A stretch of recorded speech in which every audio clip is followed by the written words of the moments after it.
প্রধানমন্ত্রী তার এক্সিকিউটিভ ক্ষমতা বলে পুরো কোটা পদ্ধতিটিকে বাতিল করে দিয়েছিলেন। এখানে যে বিষয়টি করেছে সেটা হলো আমাদের মহামান্য হাইকোর্ট সারা বাংলাদেশে কোটা বিরোধী আন্দোলন ছড়িয়ে পড়েছে। সর্বশেষ যেদিন কোর্ট বসেছিল সেদিন মাননীয় প্রধান বিচারপতি অনেকটা বিরক্ত হয়ে অ্যাটর্নি জেনারেলকে বলেছেন যে রাজপথের আন্দোলন বা রাজপথের স্লোগান দিয়ে তো আসলে কোর্টের সিদ্ধান্ত পরিবর্তন হবে না। কোর্ট তার আপন গতিতে তার কাজগুলো করবে। আমরা আজকে এই বিষয়ে শুনানি করব না, অনাগত দিনে এটি বিষয়ে শুনানি করব। তো কোর্ট এখানে যে বিষয়টি করেছে সেটা হলো আমাদের মহামান্য হাইকোর্ট একটা এই বিষয়ে যে প্রধানমন্ত্রী তার এক্সিকিউটিভ ক্ষমতা বলে পুরো কোটা পদ্ধতিটিকে বাতিল করে দিয়েছিলেন, সেটিকে আবার পুনর্বহাল করেছে এবং সেটি নিয়ে আবার এই সময়টিতে সারা বাংলাদেশের পাবলিক বিশ্ববিদ্যালয়গুলো এবং কলেজগুলো, অন্যান্য শিক্ষা প্রতিষ্ঠানগুলো ক্রমান্বয়ে এই আন্দোলনে একেবারে নেতৃত্ববিহীন অবস্থায় সব ছাত্র এবং ছাত্রী ঝাঁপিয়ে পড়েছে। আগে যখন কোটা বিরোধী আন্দোলন হলো এটা খুব জনপ্রিয়তা পেয়েছিল এবং এখান থেকে নুরুল হক নুরু বের হয়ে এলেন, আরও অনেকে 1 ডজন নেতা বের হয়ে এসেছিলেন এবং যারা এখন ছাত্র অধিকার পরিষদ, তারপর গণ অধিকার পরিষদের মাধ্যমে জাতীয় রাজনীতিতে যারা একটি পাকাপোক্ত অবস্থান করে ফেলেছেন। এবং ঠিক এই আন্দোলনের সুফলটাকে ঘরে তুলেই নুরুল হক নুরু ডাকসুর মতো একটি ঐতিহ্যবাহী প্রতিষ্ঠানের একেবারে নির্বাচিত ভিপি হয়ে গিয়েছিলেন সব কিছুকে টেক্কা দিয়ে। তো সেই কোটা বিরোধী আন্দোলন আবার তুঙ্গে উঠেছে এবং এটি আগের যে কোনো সময়ের চাইতে আরও বেশি ছড়িয়ে পড়েছে। কোর্টে যা কিছু হচ্ছে তার বাইরে যেটি হচ্ছে সেটি হলো সরকার সমর্থিত যে সংগঠন ছাত্রলীগ, তারা সর্বশক্তি নিয়োগ করে এই আন্দোলন যেন না হয় সে ব্যাপারে তারা চেষ্টা করছে। হল থেকে যেন ছাত্ররা বেরোতে না পারে, ছাত্রীরা যেন বেরোতে না পারে। এই ঘটনা আগেও ঘটেছিল এবং সেটা বুমেরাং হয়েছিল, কিন্তু এবার তারা আবার চেষ্টা করছে। এমনও পত্রিকাতে এসেছে যে এই কোটা বিরোধী আন্দোলনের সঙ্গে যারা সম্পৃক্ত তারা যেন হলে থাকতে না পারে, হলে উঠতে না পারে, এরকম কথাবার্তা হচ্ছে, যা কিনা আলটিমেটলি এই আন্দোলনকে আরও গতিশীল করে তুলবে এবং সরকারকে আরও বিব্রত করে তুলবে। দ্বিতীয়ত, এই আন্দোলনের সঙ্গে দেশের প্রধানতম রাজনৈতিক দলগুলো যারা আছে, বিএনপি সহ অন্যান্য দল, তারা সবাই সমর্থন জানাচ্ছে।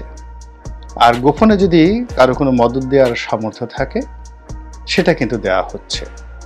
তৃতীয়ত, এটিকে অতীতের মতো পুলিশি কায়দায় মোকাবেলা করার জন্য সরকার চেষ্টা চালাচ্ছে, অর্থাৎ ধরপাকড়। এবং এই আন্দোলনে যারা নেতৃস্থানীয় রয়েছেন, বিশেষ করে ছাত্রদলের অনেক যারা নেতৃবৃন্দ রয়েছেন, তাদেরকে গ্রেপ্তার করার জন্য খোঁজাখুঁজি করা হচ্ছে এবং ইতিমধ্যে বেশ কয়েকজনকে গ্রেপ্তার করা হয়েছে। তো আলটিমেটলি এটি কোথায় গিয়ে থামবে এবং এটি শেষ হয়ে যাবে কি না, এটি নিয়ে সরকারের মধ্যে কি আলাপ আলোচনা হচ্ছে সেটি বড় ব্যাপার নয়। বড় ব্যাপার হলো যে ঢাকা বিশ্ববিদ্যালয় সহ সারা বাংলাদেশের ছাত্ররা যখনই কোনো একটা দাবি নিয়ে রাস্তায় নেমেছে অতীতে, সেটি তারা আদায় না করে কিন্তু ঘরে ফিরেনি।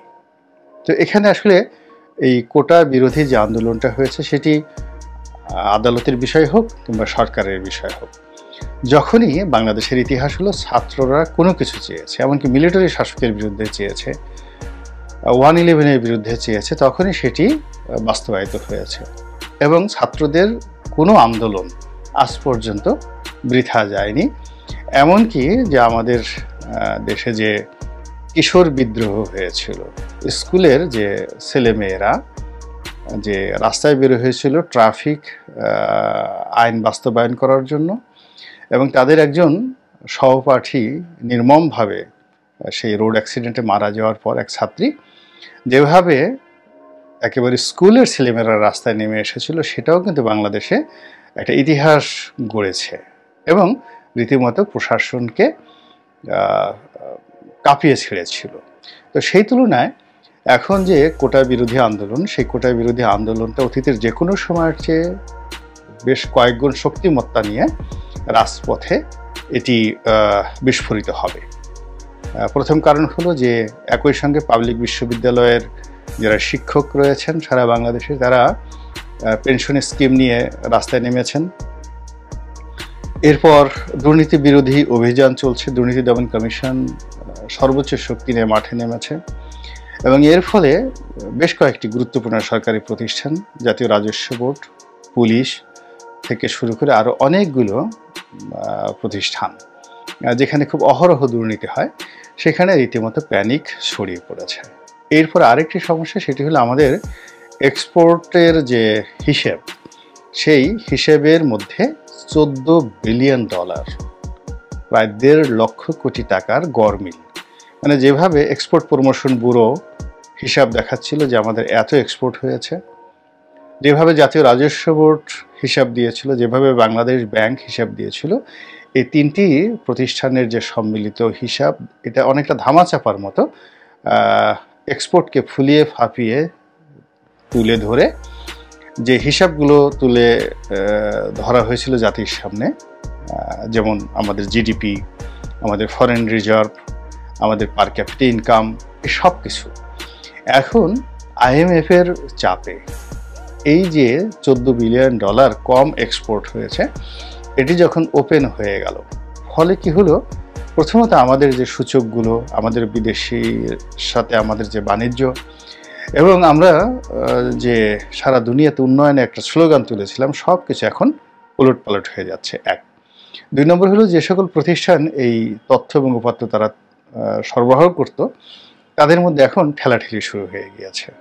জাতীয় রাজস্ব বোর্ড বলছে এটা এক্সপোর্ট প্রমোশন ব্যুরোর দায়িত্ব, এক্সপোর্ট প্রমোশন ব্যুরো বলছে জাতীয় রাজস্ব বোর্ডের দায়িত্ব, আবার বাংলাদেশ ব্যাংক কোনো দায়িত্বই নিতে চাচ্ছে না। তো এই সমস্ত সমস্যাগুলোর মধ্যে যখন আবার এই যে ছাত্র আন্দোলন, কোটা বিরোধী আন্দোলন, এই বিষয়গুলো যুক্ত হচ্ছে, যেটি ভার বহন করার মতো ক্ষমতা এই মুহূর্তে সরকারের নেই।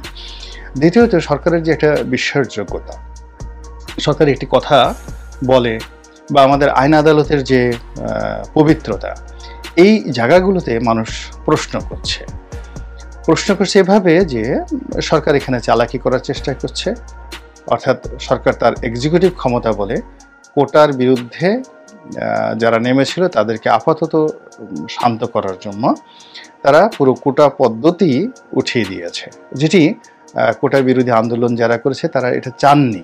তারা চেয়েছে যে হ্যাঁ, কোটা থাকুক, নির্দিষ্ট পরিমাণ, সহনীয়, 30% নয়। সেখানে আনুপাতিক হারে যারা পিছিয়ে পড়া জনগোষ্ঠী রয়েছে, নারী রয়েছেন, পঙ্গু রয়েছেন, তারপর শেষে আরও অনেক যাদের আসলে কোটা থাকা উচিত, এই বিষয়গুলো যারা চেয়েছিলেন। কিন্তু প্রধানমন্ত্রী একেবারে পুরো কোটা পদ্ধতি উঠিয়ে দিয়েছেন এবং তার সঙ্গত কারণে যখন হাইকোর্টে এসছে, হাইকোর্ট তো দেখলো যে না, আসলে পৃথিবীর সব দেশেই কোটা থাকে এবং এইভাবে যারা কোটা বিরোধী আন্দোলন করেছিল তাদেরও এই দাবি দেওয়া ছিল না। ফলে তারা আবার যে কোটা পদ্ধতি চালু করে দিল হাইকোর্ট।